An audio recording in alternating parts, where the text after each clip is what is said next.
صلی وسلم دائما ابدا۔ سرکار کی آمد مرحبا، دلدار کی آمد مرحبا، آقائے دو جہان سرور کونین تاجدار مدینہ حضرت محمد مصطفیٰ صلی اللہ علیہ وآلہ وسلم کی آمد کا جشن ہر سال کی طرح اس سال بھی نبردار ہاؤس غوری ٹاؤن فیز 3 گنگال اسلام آباد میں 14 اکتوبر بروز جمعہ بعد از نماز مغرب منایا جا رہا ہے۔ اسی سلسلے میں ایک عظیم الشان سالانہ محفل میلاد مصطفیٰ صلی اللہ علیہ وسلم بزم مدح و ثنا منعقد کی جا رہی ہے، جس کی صدارت حضرت پیر سید عنایت علی شاہ بادشاہ آستانہ عالیہ دمبر پورہ شریف پشاور اور پیر طریقت رہبر شریعت عالمی مبلغ اسلام معروف روحانی شخصیت الحاج حافظ محمد نقیب الرحمان آستانہ عالیہ عیدگاہ شریف راولپنڈی کریں گے۔ پرنور محفل میں حضرت پیر حسان حسیب الرحمان خصوصی شرکت کریں گے۔ قاری جنید ضیائی تلاوت کلام پاک کے فرائض سر انجام دیں گے۔ وطن عزیز پاکستان کے نامور ثناخواں حافظ محمد ریحان روفی،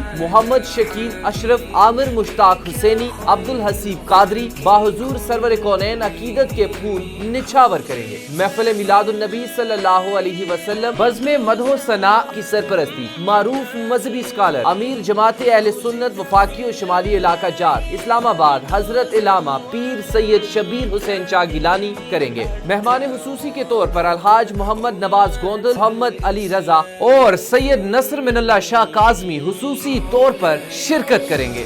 سید عرفان شاہ الحسینی محفل کی نقابت کے فرائض سر انجام دیں گے۔ محفل میلاد النبی صلی اللہ علیہ وسلم بزم مدح و ثنا عاشق رسول اللہ دتا کھوکھر، محمد ضمیر کھوکھر، محمد منیر کھوکھر، جہانگیر کھوکھر اور چیئرمین حق میڈیا گروپ محمد تنویر کھوکھر، حیدر علی کھوکھر، محمد جمیل کھوکھر کی زیر نگرانی ہوگی۔ محفل میلاد النبی صلی اللہ علیہ وسلم میں مدح و ثنا حق نیوز یوٹیوب چینل اور حق میڈیا گروپ فیس بک پیج پر براہ راست نشر کی جائے گی۔ تمام عاشقان رسول صلی اللہ علیہ وسلم کو اس روحانی اور پرنور محفل پاک میں شرکت کی دعوت دی جاتی ہے۔